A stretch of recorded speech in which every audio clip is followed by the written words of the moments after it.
So, welcome to this student finance session from the University of Hertfordshire Widening Access team. My name is Emma. I'm a Widening Access officer within the team, and I'm going to be presenting today with my colleague Andrew. So, just to highlight, along the top bar, we've got the Q&A button. So, if there's any questions that sort of occur as we're going through this, feel free to post them via the Q&A, and we will make sure we get to those at the end. And as I mentioned before, we are recording this, so if anyone misses it or you want to go back and review the information that we've covered, this will be available on our website as well, so you can go back and kind of rewatch it. But without further ado, I'll hand over to you, Andrew. Thank you very much. Thank you, Emma. So yeah, thank you to anyone who's joining us at the webinar today, or people of the future who are watching back when we put the recording onto our website. Like I said, my name is Andrew. I am a Widening Access officer. I spend a lot of my time speaking to students who are thinking about university and just giving them support with that route if that's something they're interested in. And I'm really excited to be talking to you guys today about student finance and responding to offers. A lot of the information that we'll be covering today is information I wish I had when I was making my decision about going to university. And a lot of the information we've put in has been tailored recently to address the cost of living crisis. We know it's something that students are very much aware of when they're making their decisions about going to university. So we want to give you as much up-to-date knowledge, information and guidance as possible to help you make an informed decision. So the session objectives for today. First is, how does student finance work? Hopefully you might have a little bit of understanding about how that works already, but we're going to go to break down how the loans work, how repayments are made, things like that. We'll talk about how do you make an application, and then we'll finish off the session by talking about, if you receive an offer, what do you do now? How can you make an informed choice about how you respond to those offers?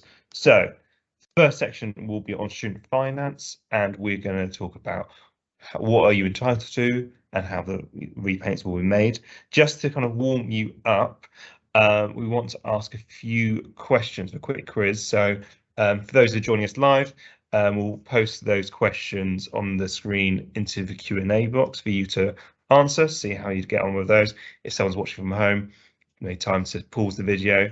So we've got 5 questions just to kind of see what understanding you have about how student finance works at this point in time. So the first question is, how much can universities charge for tuition fees? Second is, what percentage of this fee does the student loan cover? The third one is, how else can you support yourself financially? Fourth is, how much do you need to be earning before you begin repayments?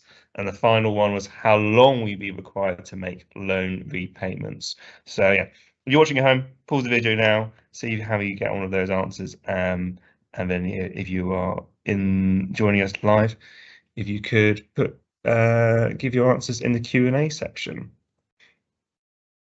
And we don't expect everyone to know the answers to these. This is kind of a good gauge for us as well, to kind of gauge where your knowledge is currently, so we know where you're at and what information you might need to know. So it's really useful for us. And yeah, we appreciate that a lot of people maybe don't know this, particularly if you've not got any family members that have been to uni before.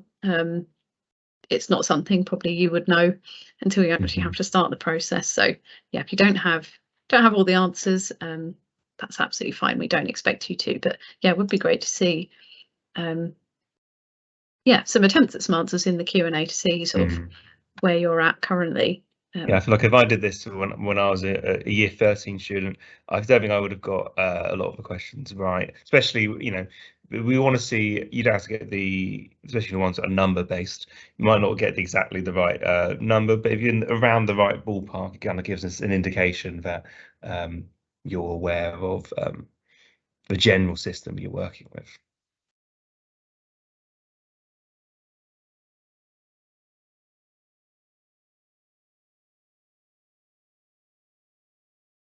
Just give you another 30 seconds to a minute to kind of get those answers in, and then we'll reveal the answers.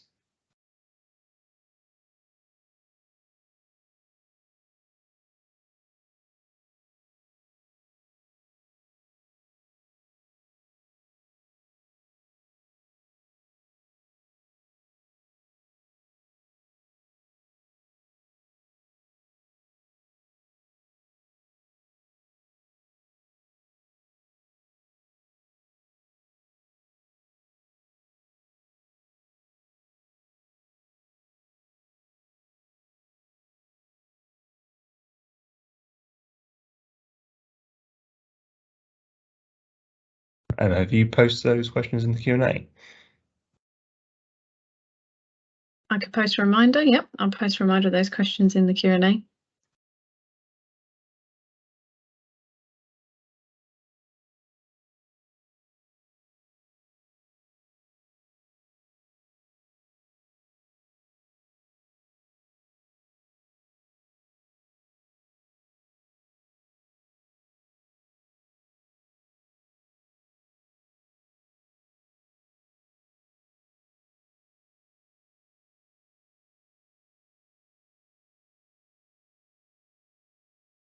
Sorry, that's taking a moment because my computer's very slow, so I apologise. The questions will appear in the Q&A, but they're yeah, taking a moment for it to process that. So yeah, I'll pop those in.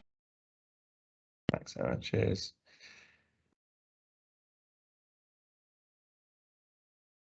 Okay, so I think it's probably time now to reveal the answers to those questions. Well done to anyone who got these ones right.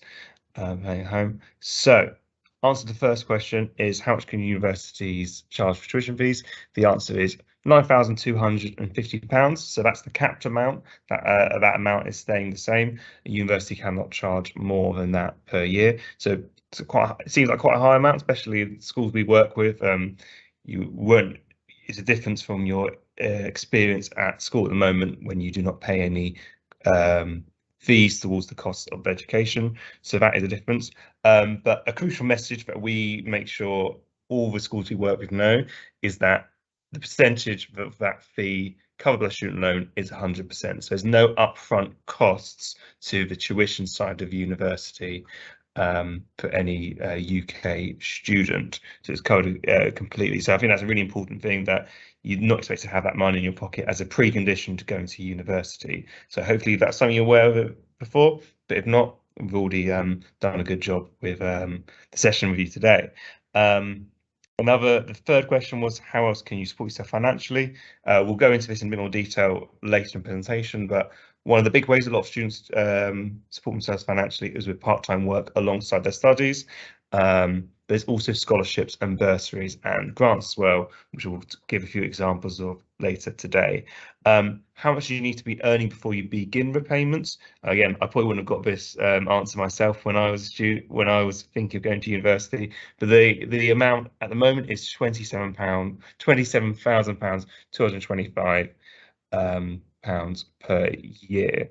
So there's a threshold at which point you start making repayments. We'll go into a bit more detail about that later, but again, I think it's an important part of the understanding of the student finance system that people only pay back what they can afford, which is not like any other loan you take out in your life. And finally, the question we had was, how long will you be required to make loan repayments? The answer being 30 years after graduating. So again, not like any loan you'd ever take out in your life. If you don't repay back the whole amount within 30 years, this slate is wiped clean. Doesn't affect your credit rating, doesn't mean your degree is taken away from you. Again, we'll go into a bit more detail later, but I think it's an important bit of the information for all prospective students to be aware of, that the loan will not be lasting with you your entire lifetime. So thanks for participating in that. In terms of thinking about where you're at the moment, so we're recording this last day of February, you're at a point where all applications to university will have been made. So UCAS Extra will be open at this point, so that's just in a case for if you're a student watching this who has no offers from any of the choices, UCAS Extra is a way that they can apply for additional courses, no additional cost. So it might be something we will kind of mention a little bit later when we talk about responding to offers. But where we're kind of at in terms of thinking of the timeline for student finance is that in March, we haven't got an exact date confirmed yet, but sometime in March, student finance applications open, where we recommend to make the application student finance is open for a lot longer, but we recommend you do it by May, so that you can guarantee that the funding is with you by the time you start your course, because it can take about 6 to 8 weeks. If you think about, there's so many thousands of people going to university every year. The student finance company processing the applications, there's a lot of applications to get through, so it just takes about 6 to 8 weeks. So you want to make sure that you're going to university and the funding that you are relying on is already in place. So that's kind of where we're at. Then we kind of look forwards to June. That's when the offer apply deadline will be for any courses via UCAS. Clearing and opens in July, and then results day will be the next time any year 13s joining the call or watching at home. That's the next time we as a Widening Access team would kind of give you a bit more support. We've got a results day webinar where we can give you a bit of support when results day comes out. So that's kind of where you're at the moment. Just to recap in terms of how student finance works.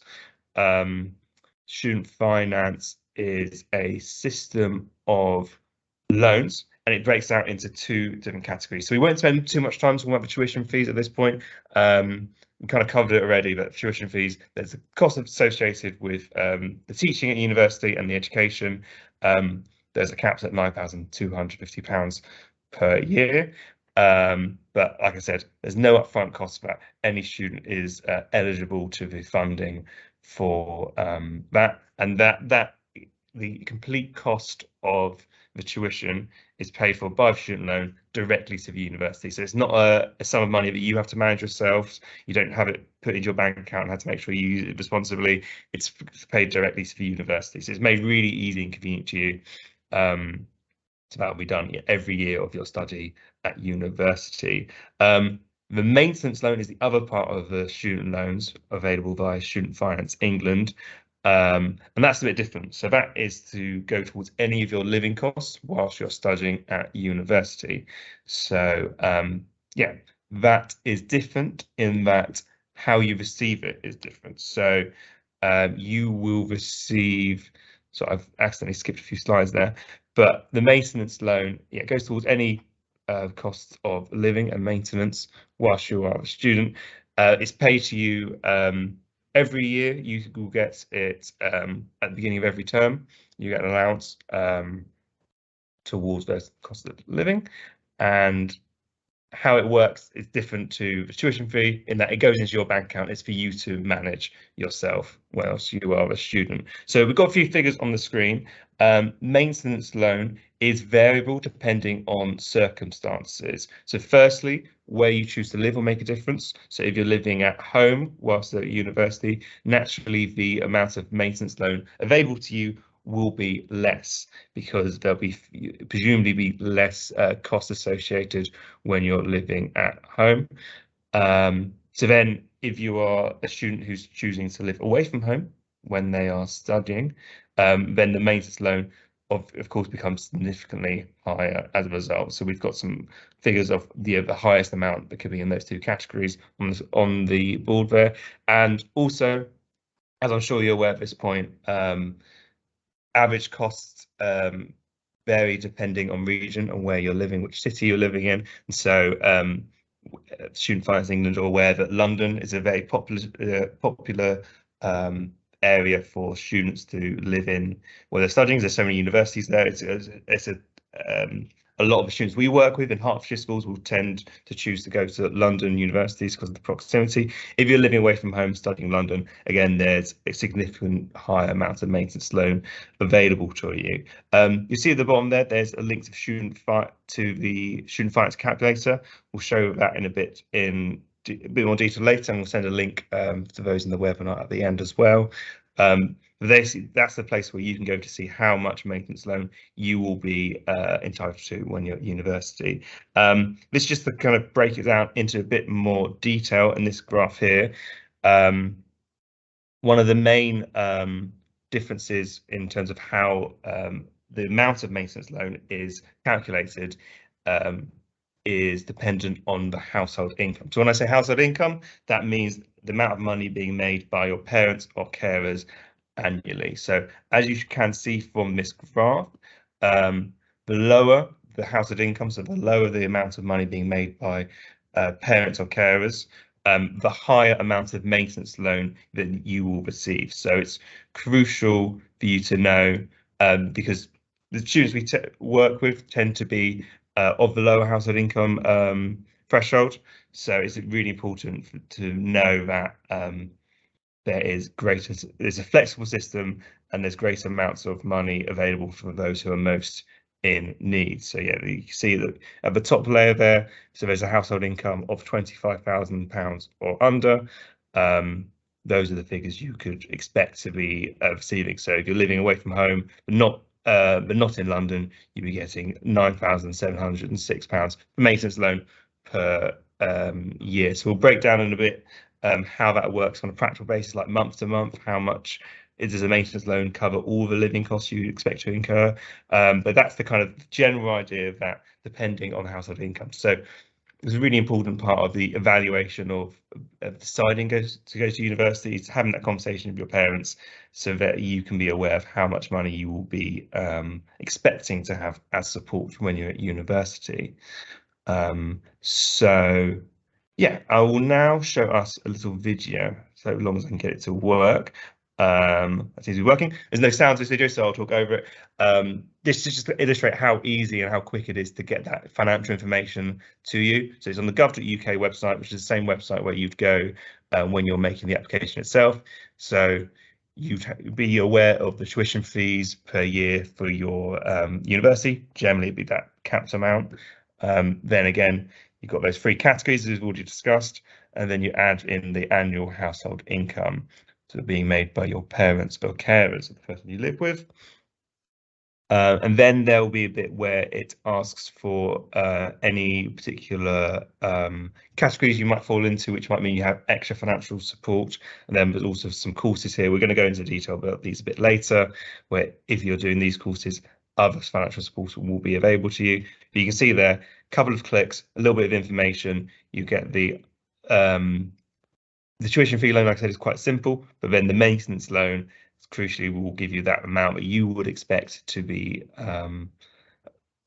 eligible for when you're going to university, based on just that tiny amount of information. So hopefully that's illustrating to you how easy it is, and we really encourage you guys to do that in advance of making your student finance applications. So I'm going to get off that video and move on.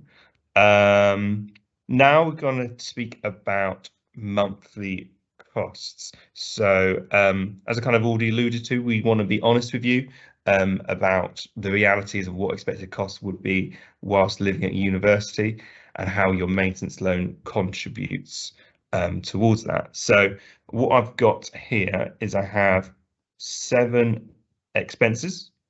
So expense types, so rent, groceries, course materials, going out socialising, bills, takeaways, eating out, clothes and shopping. And we have 7 prices as well. So based on the student money survey, this is a 2020 survey of loads of thousands of students.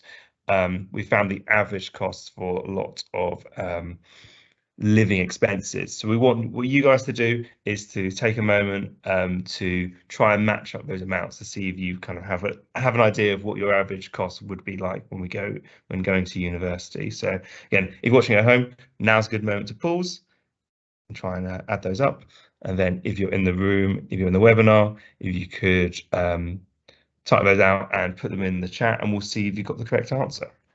So again, we'll give you a couple of minutes just to digest that and give us your answer.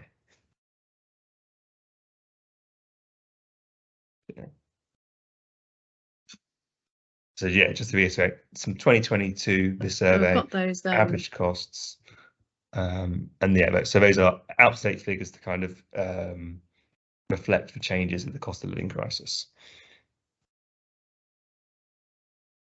We've got all those points in the Q&A as well, so if you just want to post like a comment underneath that of what you think, even what the highest or lowest ones might be, it's kind of interesting to kind of assess. Obviously, I think the thing to highlight is these are averages. So it's the student money survey, but then they count, work out averages based on, so it's across the whole country. So, some might be higher, some might be lower, but this is sort of the general average from sort of current students. Yeah, it'll be interesting to see what we get. We always get interesting answers whenever we do this activity.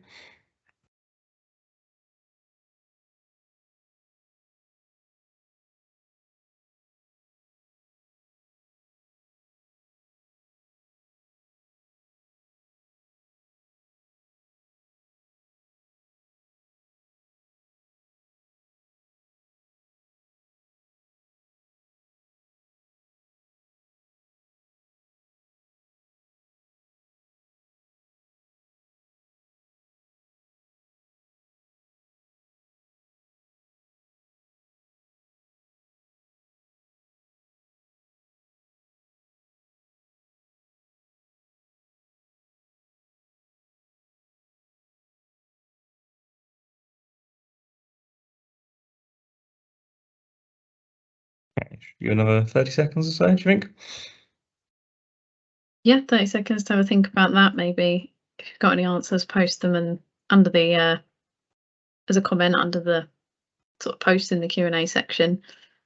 And then yeah, we can go through kind of what those answers are and break that down in a bit more detail. And explain kind of why we're covering this stuff, I guess, and how it fits into that wider student finance sort of question.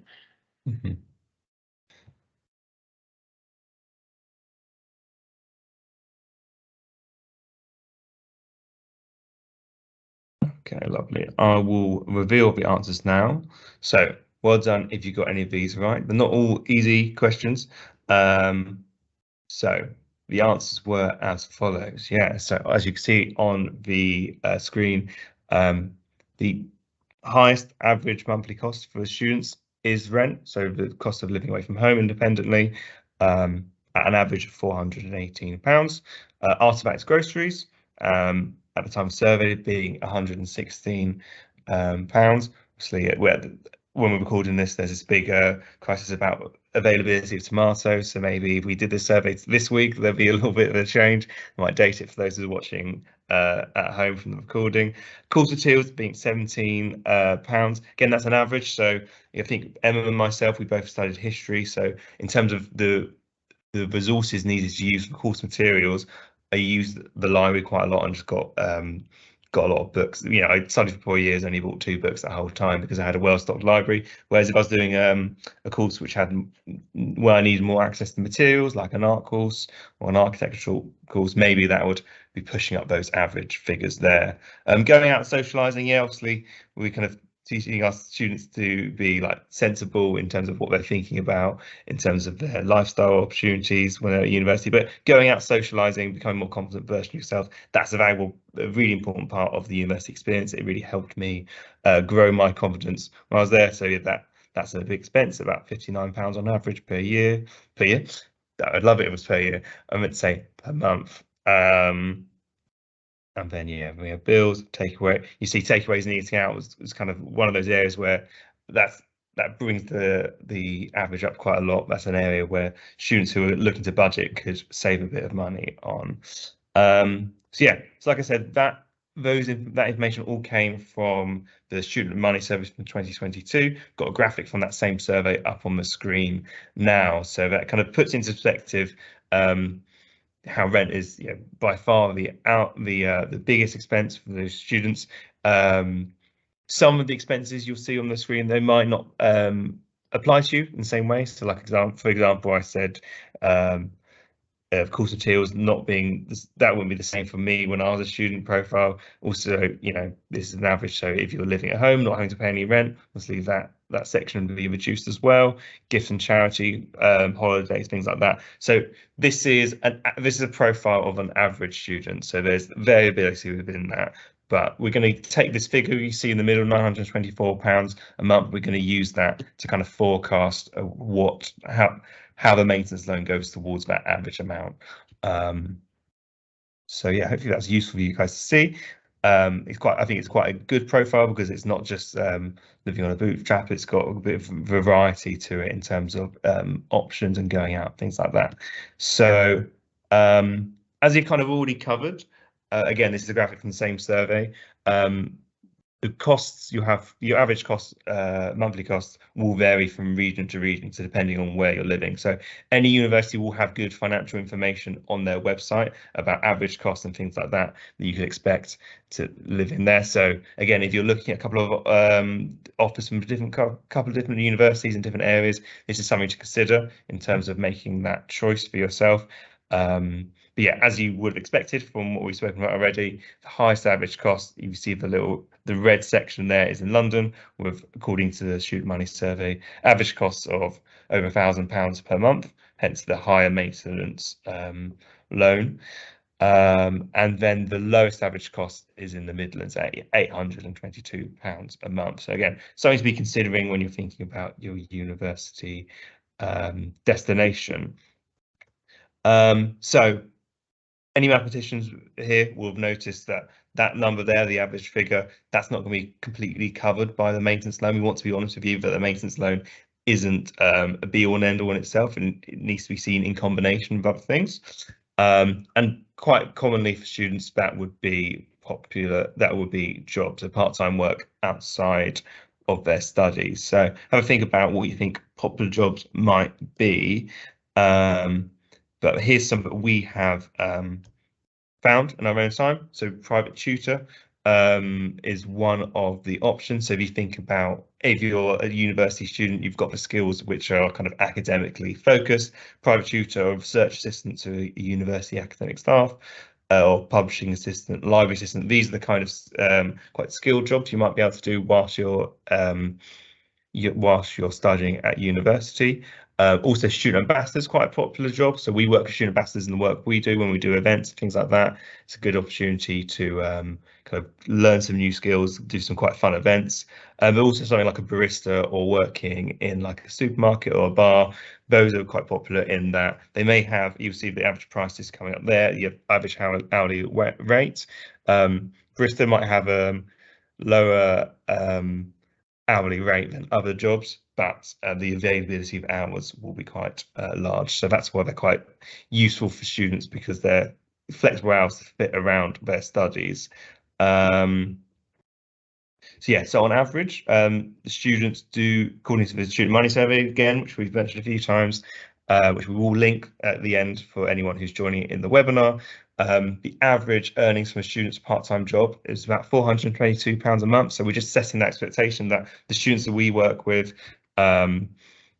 they do tend to get a part-time job. So we set the expectation of working maybe about 10 to 15 hours as the limit whilst you're studying, so you can still focus on your work at the same time.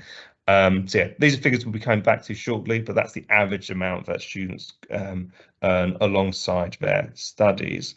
So I've mentioned those two key figures again. So we're going to be doing a bit of forecasting now, so you can kind of think about, okay, when I'm a student, these are what are the expected costs and how can I meet them. So like I said earlier, the average account, the amount that will be spent on living costs per month is about £924.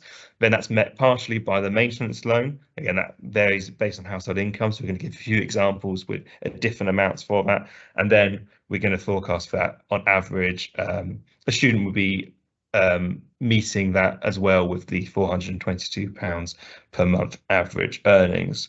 So let's put those figures into context. We've got a couple of scenarios coming up where we've added the maintenance loan. So the first example we have is of Timmy. So he represents a typical student we might work with. He's from a low household income family.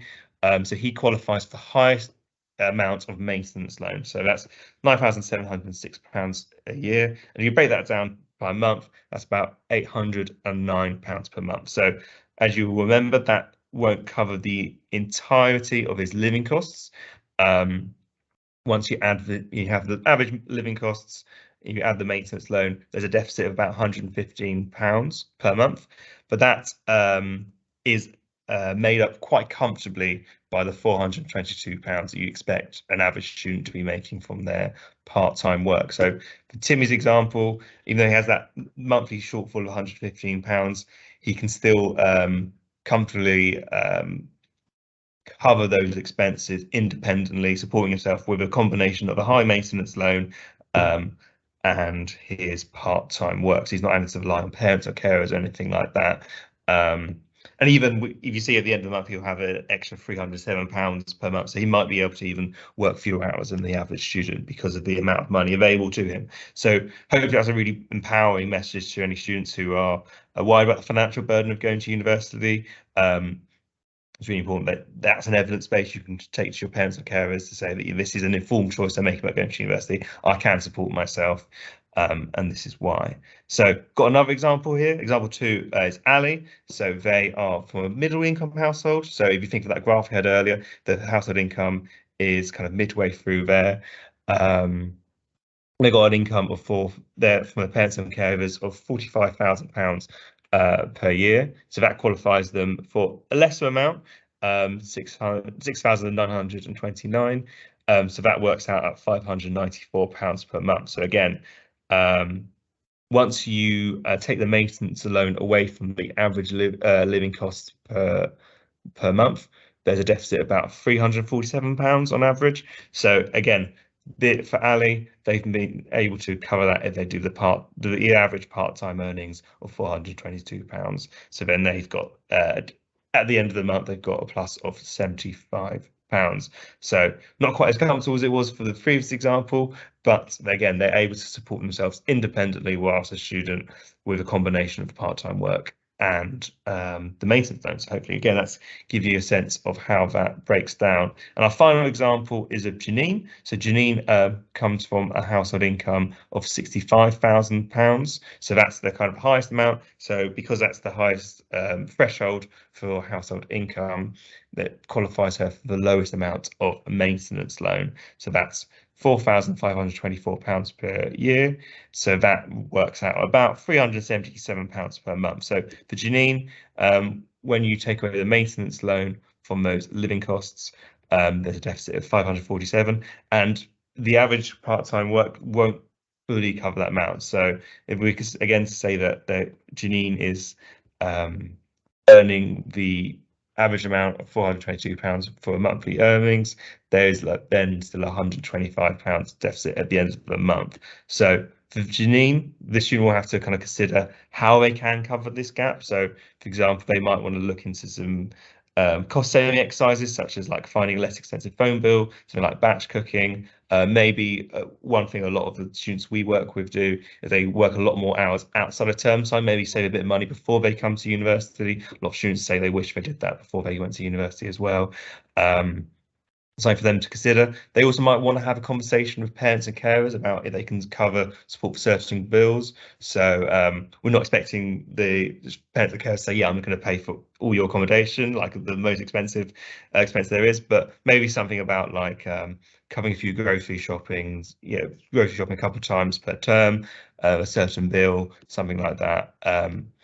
Something they would have to consider. So hopefully by showing you the kind of shortfall of that maintenance loan is not in any way trying to scare you off. We don't believe those shortfalls are insurmountable. However, we do want to treat you guys like adults. We think you deserve the full picture, especially in the light of the cost of living crisis. That's why we're given a much more detailed breakdown on how the maintenance loan covers expenses than we ever would have before. So yeah, these are just some examples. Every individual circumstances can be so different depending on your lifestyle when you're at university, based on where you're going to, based on your loan entitlement, average cost of your place where you're studying. But getting some kind of a profile and forecasting is a really essential part of making an informed decision about going to university, and having these conversations with your parents using the student finance calculator, like we mentioned earlier, so you can show your parents what and set a clear expectation of how much money you're going to be expecting to get from the loan, is a really important part of the demonstrating in practical terms what the next stage will be looking like for you. So yeah, hopefully it's shown you that the student finance system is flexible and it's designed to give more financial support for those who are most in need. So any questions, please put those in the chat.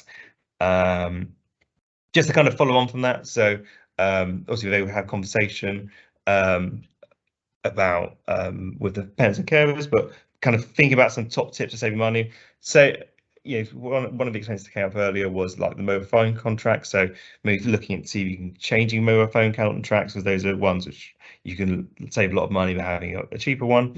Batch cooking, a lot of the students we work with, swear by cooking a lot of food ahead of time. It means they save a lot of time in terms of day-to-day, in terms of practicality of doing the cooking, but also they can have the meals be a lot cheaper. If you saw the graph earlier, the expense for eating out takeaways was very significant. Use of library resources, like I mentioned earlier, there's a lot of free resources in terms of books, but also things like digital resources and laptops and things like that provided by universities in their libraries. As you mentioned before, working longer hours outside of term time is also like an option. A lot of people tend to work a lot of hours during the summer holidays. Think about transport options. Are you planning to drive a lot when you're at university? Could you think about cycling, things like that? And then also search into grants, bursaries and scholarships, which we will go into a bit more detail to now. we're going to talk about a little bit of the extra support that is available whilst you're a student. And for that section, I will hand over to Emma to talk about some of the extra support that is available. Great, thank you, Andrew. Yes, so Andrew's covered sort of the general basic information about student finance, and so the tuition fee loan, maintenance loan, which every student can sort of apply for. And I'm then going to be going into some of the additional pots of money that might be available. So the first one is sort of the extra support that's included in that student finance application. So there'll still be government funding, and it's sort of applied for centrally. So there are things like the disabled students allowance. That is available for students who have, long-term health condition, disability, could include learning difficulties as well, and it could also include mental health conditions. So it's designed to help cover any additional costs you might have as a result of any health conditions that you have. So, for example, say you were dyslexic, you needed a laptop that had special software on it to help you kind of write your assignments, or you needed someone to help sort of write notes in lectures, things like that, someone to scribe. You would basically include an application for DSA, which is sort of what it's often shortened to, and then you might get a portion of the costs towards that, for example, purchasing that laptop from the government. So you don't get the full amount, but you get a contribution towards it, so it helps pay for things that you might need. So the idea is that it helps alleviate any additional costs you might have, or any things that might make going to university could be considered additional barriers. So it kind of helps prevent those things being barriers. They want to remove those as barriers for you. There's also the adult dependence grant. So that's, for example, students who have caring responsibilities. They might have adults that are dependent on them, so adults that they are caring for. They recognise obviously that is going to take up time, so you might not be able to work as much. So there's pots of money available for those students that have caring responsibilities. And then for those students, because we know there isn't an age limit on going to university, so you could be at any age. So there are often people who have children who go to university of all different ages. So things like the childcare grant and parents' learning allowance are designed to help towards some of those costs. For example, childcare. If you're going to lectures and things, you might need childcare whilst you're at university. That's kind of what that is for.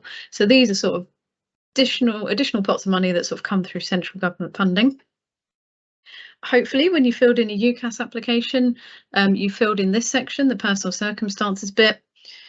We highlight this because it is quite important that this information is given to universities, because they might also have additional pots of funding available. But that's why it's also important that you fill in the student finance application sort of honestly, because they can't use any of that information to discriminate against you. They won't use that when making assessments in terms of whether they're going to give you funding or not, or give you a place at university in your UCAS application. It's all designed so that universities and Student Finance England are aware of your personal circumstances, and they can make sure that the support is available for you. So it's only going to be of benefit for you to give that information. It is completely confidential. It's just used in terms of assessing what support you're going to get. So I would advise, I often come across students that really don't want to share that information, and I understand it is quite personal, but I'd say it is really for your benefit that you share it, really. So Andrew mentioned this before when we saw on screen, that when you use the student finance calculator, which you can sort of use to estimate what money you might be eligible for, which is really good because you could actually start figuring that out, comparing that to, what is the accommodation costs at the uni you're going to, and then working out, how much money you might have and what you might need to be earning for a part-time job, or if you could save some over the summer, for example.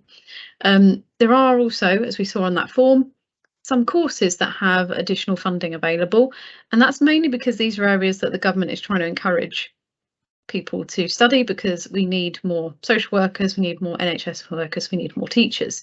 So if you are doing any NHS sort of a course, a social work course or teaching course, there is additional money for you available. And I think the key thing I should say about these bursaries and those grants I mentioned before is that although they might come from the government, they're not included in terms of the full amount of loan that you've borrowed, in terms of when your repayments are calculated. So Usually they're just extra free pots of money that are given to you. They are grants, bursaries, they're not loans, so you don't have to pay these bits back. And there is also travel money available. So things again like medical courses, so things like nursing, for example, dentistry, those kind of courses where you have placements, so you're going to have to travel to those placements. There is a grant to help pay for some of those travel costs as well. So I'll give you a couple of examples because there is also additional, so those are kind of more centralised, so they're quite easy to apply for. There are also additional pots of money that each university has. So universities will all offer their own individual scholarships, bursaries and grants. These are specific to that university, so they're not the same at every uni. So it is worth, will have applied to all of your university options now if you're in year 13. If you're in year 12, I would say this is a good thing to maybe look at when you're choosing where to study, because it might help determine where you might want to go. But I would look up all the 5 universities you've applied to, particularly if you're getting your offers back from them, and see what scholarships, bursaries they offer. So go on their website, just put in the search bar sort of scholarships, bursaries, you'll see a full list come up. So we did sort of a random search, well, Andrew, I should say, I wasn't even take credit for what Andrew did, but Andrew went and had a look at some of the scholarships and bursaries just at a random selection of universities, just to give you an idea of how varied they can be. So, for example, University of Nottingham is giving out an accommodation award, so that gives care leavers or estranged students, so students who kind of are estranged from their parents or families, free accommodation for their first year of study. And if we saw on the previous slides, accommodation is actually the biggest expense for a lot of students. This could be really helpful because that kind of gives those students a bit of breathing space. They know that they've got maybe an opportunity to save some money for their first year before finding accommodation for their second year. Liverpool John Moores University. This is obviously designed maybe to encourage students with disabilities or disabled students to go to university. They are offering a scholarship of £5,000 a year for a member of the disabled community who's campaigned or championed inclusion in some way. So that could be some kind of project they've done, some volunteering. There will be categories on the website that kind of explain in more detail what you need to have done to apply for that. And the University of Bristol is trying to obviously encourage female students from state schools to study in their sciences because they recognise there's kind of a gap there. So they're offering a bursary to female students from state schools studying physics or biology. So a key thing to say about the difference between sort of scholarships versus bursaries and grants. Scholarships tend to be sort of more academic. So you can see, for example, that middle one is a scholarship, and that's for work that a student has done. So scholarships usually in recognition of some achievement that you've got, whether it's you've got particularly high grades, you're good at an instrument, you're good at a sport, or you've done some kind of work that they recognise, and that means that they kind of think you're a good student, we want to encourage you to come to our university. And you usually have to apply for those directly. So you have to search for them, see if you're eligible and apply for them. Grants and bursaries are usually universities are trying to provide support to students that they want to encourage or feel will need additional support due to personal circumstances. So it's quite common for universities to offer, for example, like students from lower income backgrounds. I was one of those, for example, and I got a grant from my university each year for studying there to help support me with some of the costs of being at uni. And that's so bursaries and grants you don't always have to apply for. Often universities will kind of check if you filled in your UCAS application correctly and filled in that section about personal circumstances. They will check and see if you're eligible for any of their grants and bursaries. But I think it is worth just checking on the website to make sure, because if you don't hear anything, you can always chase them up and say, oh, I thought I might be eligible for this, could you explain? And they might have, number limits or various reasons that you don't get selected, but it's good to know what you might be able to get. And this is just sort of a summary of what the University of Hertfordshire offers for underrepresented groups. So again, we've got a bursary for care leavers and estranged students per year of undergraduate study. We've also got students from, so this is key, sort of low progression areas with a household income, so under that £25,000 a year, and that's for students in their first year. And then there's financial assistance and sort of extra one-to-one support as well available for students who fit into certain categories like young adult carers or care experienced independent estranged students. And actually, if you go to any of the schools that we work with, so if you're in this webinar or you're watching this, the likelihood is that you do. You will certainly know if you're a school we work with or that we support, because you would have seen us multiple times probably. We actually offer transition support as well, so that's more practical support when you get to the university. So talked a lot about what you can get. How do you pay all this back? So there's a lot of stuff in the news about, it can seem quite scary, that repayments can seem quite large, and the word loan is quite scary in itself, because that implies kind of you owe money. The key thing to highlight really with the student loan is it doesn't work like any other loan that you will get. So generally other loans, you apply to the bank, they give you the money, they expect you every month to have the amount in your bank account ready to pay them.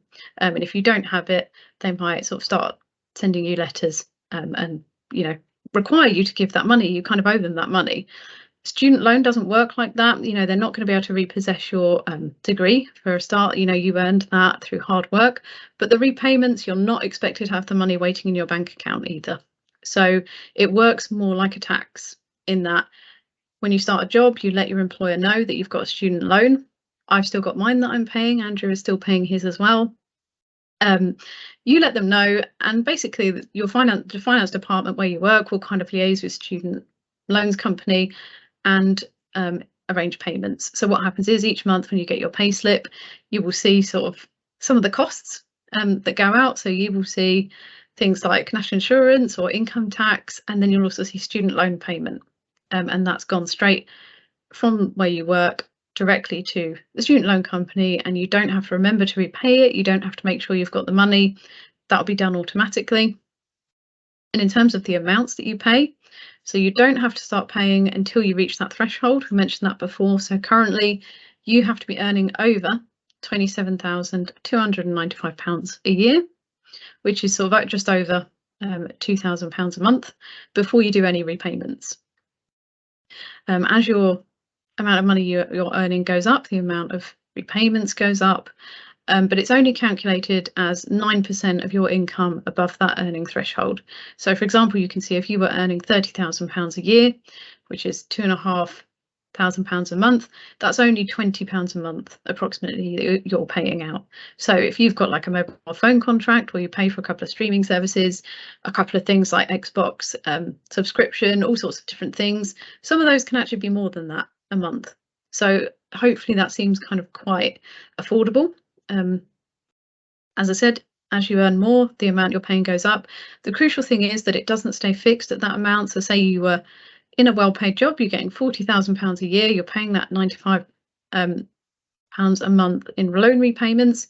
If you left your job because you wanted to do a different career, you wanted to retrain, or say you took some time out for personal reasons, whatever the reason was, it could be sort of family reasons, you could go traveling, multitude of reasons. If you stop working, repayments stop. You just have to make sure you let the student finance company know that you've stopped. If you took a job that paid less, your repayments go down. So that's kind of how that works. So it sort of goes up and down. It's designed to be affordable. So the key thing is really that repayments are based on not what you borrowed, but what you're earning. So if you were someone who had a larger maintenance loan than another student, if you're earning the same amount of money, the amount you repay is exactly the same. So it's not based on what you borrowed, it's sort of what you earn. It's designed to be affordable. And another key thing is, so after 30 years, any remaining loan is written off.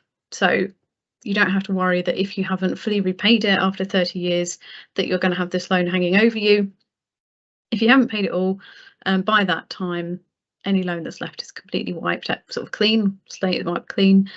We do have to mention the government is kind of reviewing this at the moment, so they're thinking they might increase that to 40 years, but it's not been confirmed yet. And they might reduce the threshold to 25,000 rather than 27,295. But again, that's not been confirmed, but it's still sort of a similar principle in that there is a shelf life for the loan. You don't have to keep repaying it forever, like at a certain point it stops.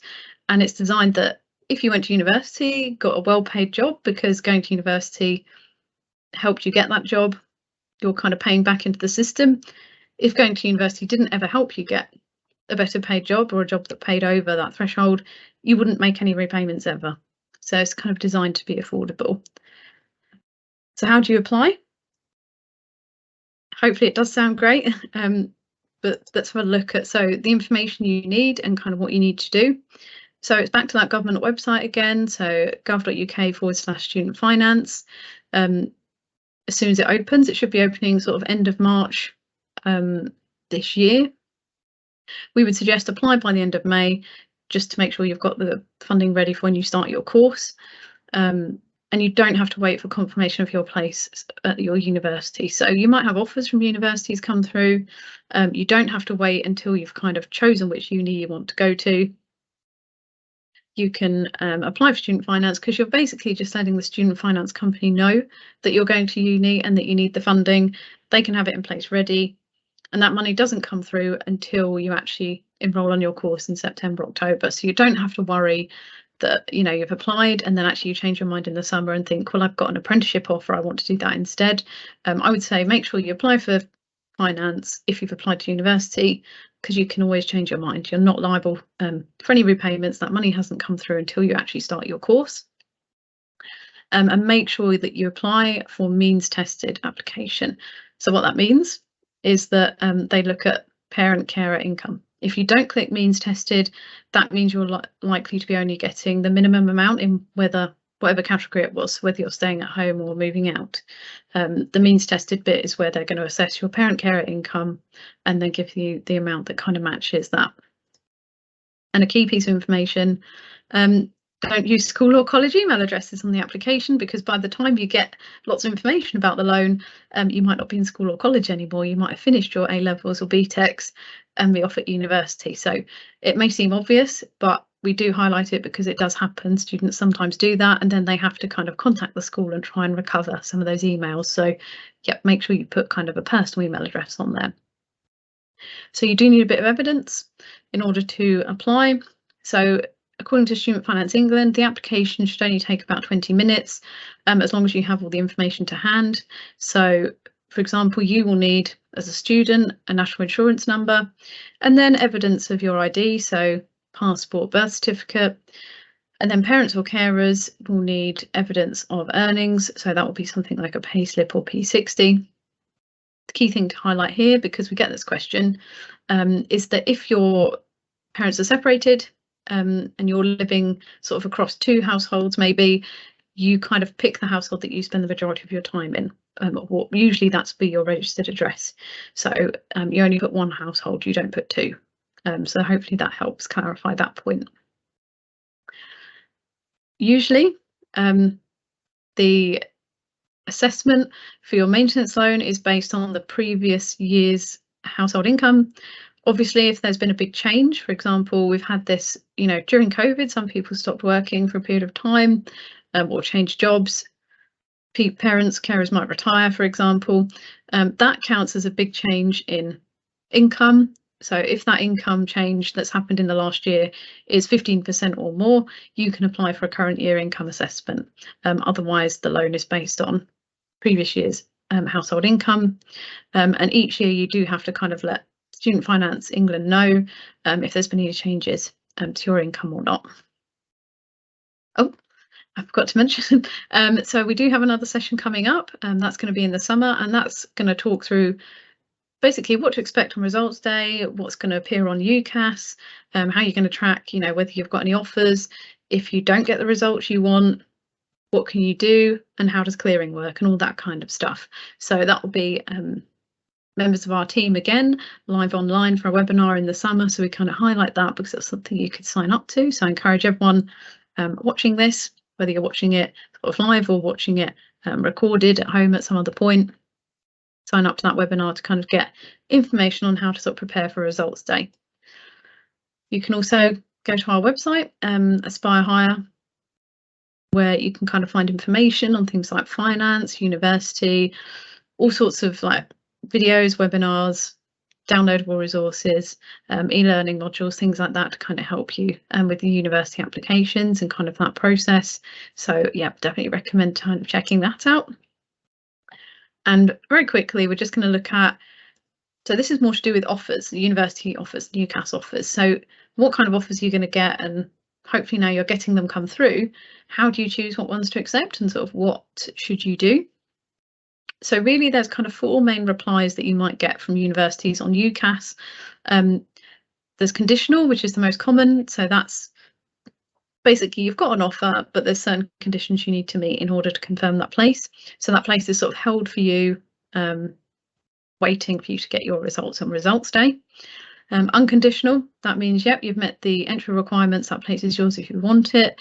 The key thing to be aware of is there might still be some conditions attached, and we'll talk about that in a bit more detail. Withdrawn, so that means either the course, often it means the course has been withdrawn by the university, so they're not running that course anymore, might be to do with numbers or various sort of reasons, or it could be you've decided to withdraw from that university application because you've changed your mind. And unsuccessful, hopefully no one is seeing that one. That often happens if you applied to one that was maybe a bit of a stretch and optimistic. I would always encourage people to make optimistic applications, as long as you've made a couple of safe ones as well. But that can happen. Sometimes courses are just really oversubscribed and they have to make tough decisions. I would say don't rush. Wait until you've got all 5 responses back before you reply. It can be very tempting when you get one back through and you're really keen just to kind of send a reply back and say, yep, I'll accept that one because you want to secure a place. But the key thing is that as soon as you reply, you kind of then reject the other offers, basically. So you want to make sure that you're kind of waiting to make sure you get all of them through and you can evaluate. So unconditional offers, it's of course tempting to take the less stressful option, but I would say think about how you would have responded if all of your applications were conditional offers. That's kind of the way to think about it. If the university offering you an unconditional offer kind of wouldn't have made the cut before, then you know maybe your heart is elsewhere. And if we look at some of the other things, kind of we highlight here, that another drawback could be that it might impact your attitude to studying. We kind of know this happens, and this is problematic if you're no longer going to apply yourself, you're no longer going to achieve the best grades because you've been working really hard for nearly 2 years on whatever course you're on, whether it's A-levels or BTECs. So you don't want to kind of fall at the last hurdle. And even if you do get into uni having kind of not passed your A-levels or BTECs, that doesn't properly prepare you for the challenges of uni. So actually doing well kind of helps prepare you better because you've kind of got used to the standard of work that you need to achieve. And it's still on your CV. So if employers see a CV come through that shows that you did really well in GCSE, really well at university, but weirdly there's kind of that blip in the middle, they will question that, and particularly if there's 2 candidates that have got the same sort of degree, the same sort of level, they've say both got a 2-1 in a similar subject. Say if Andrew and I were going for the same job, for example, we've both got a history degree and we've probably both done really well at GCSE, but say one of us hadn't tried, if I hadn't tried properly in my A-levels, whereas Andrew had some good A-levels, that might be like the deciding factor in job applications. So it's worth thinking about that.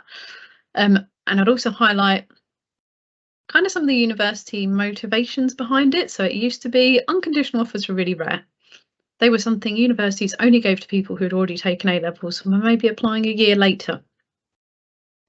Now, because there isn't a cap on student numbers, so universities can basically accept as many students as they want onto the course. They're only really limited by the amount of teaching space they have. But as you may be aware, there's obviously more of a mix of teaching now, some online, some in person. So that means they could accept even more people.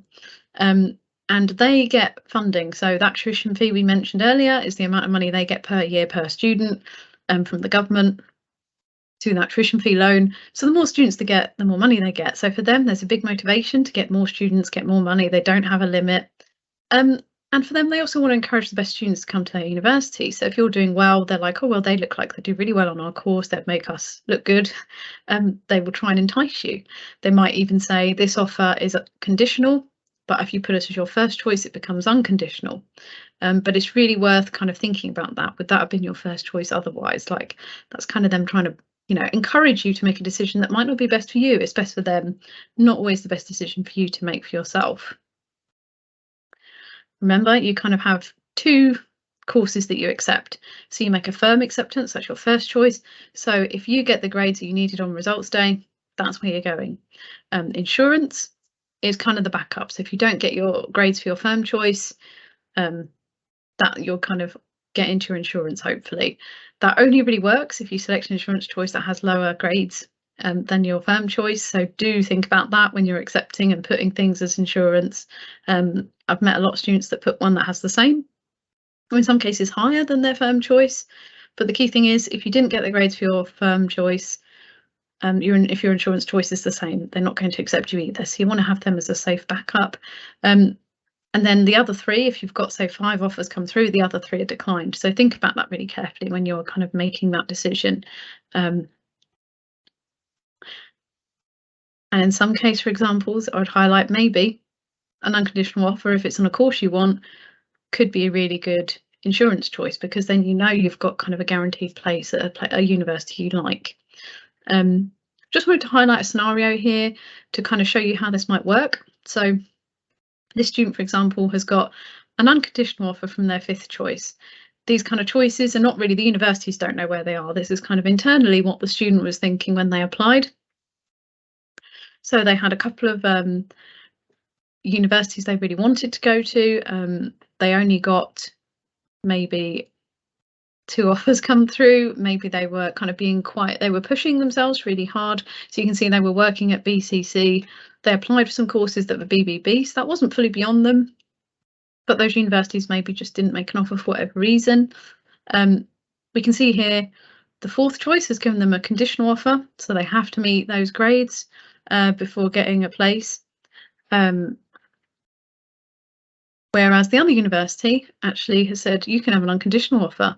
But the key thing here is there are a couple of caveats to that. So although we say it's unconditional, they've actually given them an offer for a different course, a different subject area. So it might be similar, but it's not something they'd applied to. It might be sort of a related course. We've seen this happen before.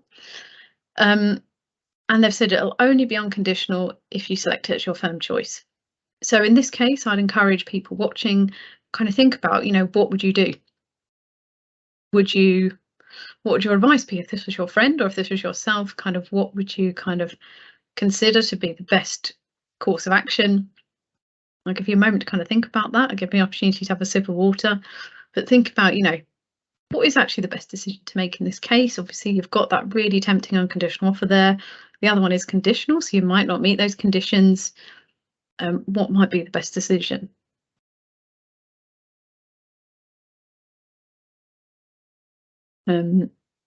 We'll see if we've got any responses, but we'll give you kind of a moment to think about that. If you're sitting with someone else, do have a chat with them, because this is kind of worth talking about.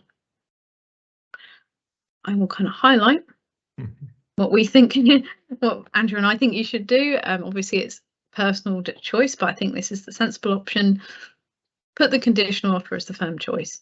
So that was their 4th option, but the one that was unconditional was their 5th. So that was kind of their bottom choice if they were going to get offered places. So don't be swayed to take a sort of a less applicable option, so a course that's different, just because it becomes unconditional. It's the 5th choice that was offered, as we said, completely different course.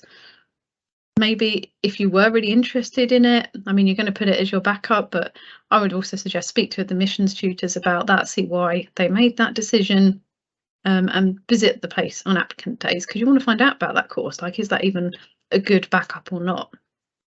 It might not match kind of your personal interests that well. I think the conditional offer kind of is much more appealing in general.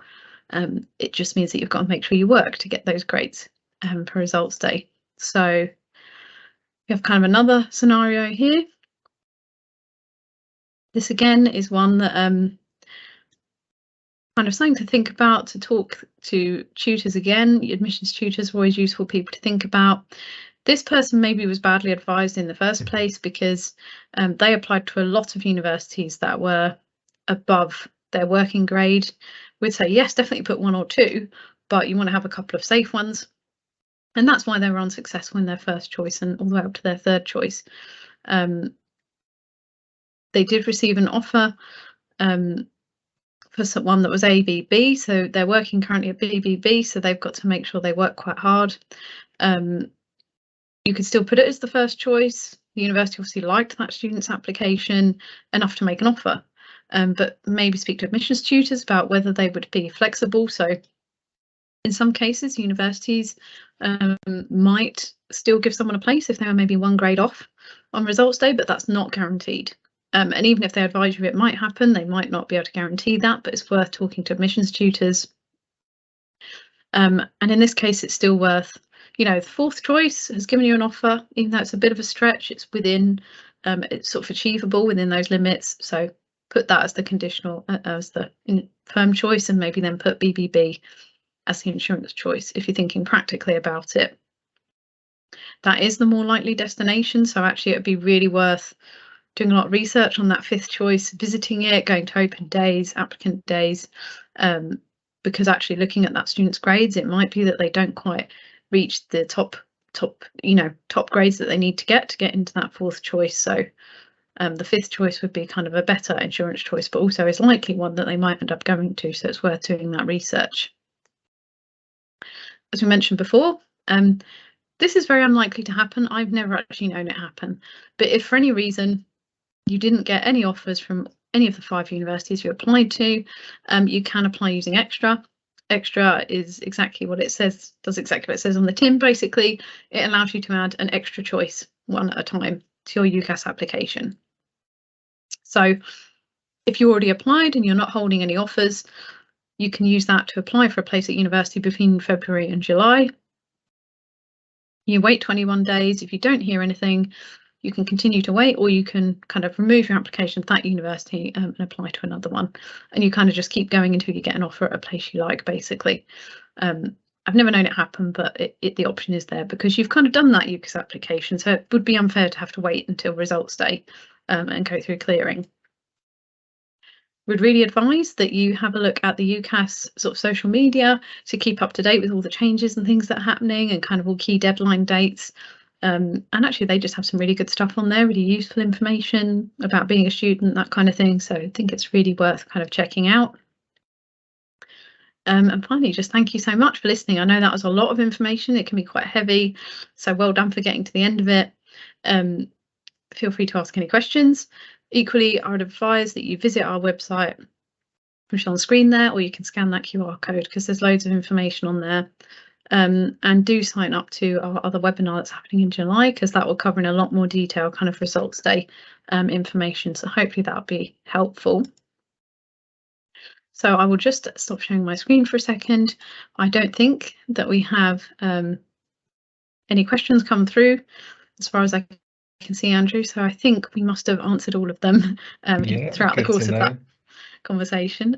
So anyone who's joined us, either in the webinar or from home, thanks so much for being with us. Hope you really enjoyed the information we've given you today. Like I said, we've got opportunities where you can ask questions via the website. But best of luck for the next stage of your higher education journey. And thanks so much and best luck. Cheers. Bye-bye. Very much. Bye. Bye-bye.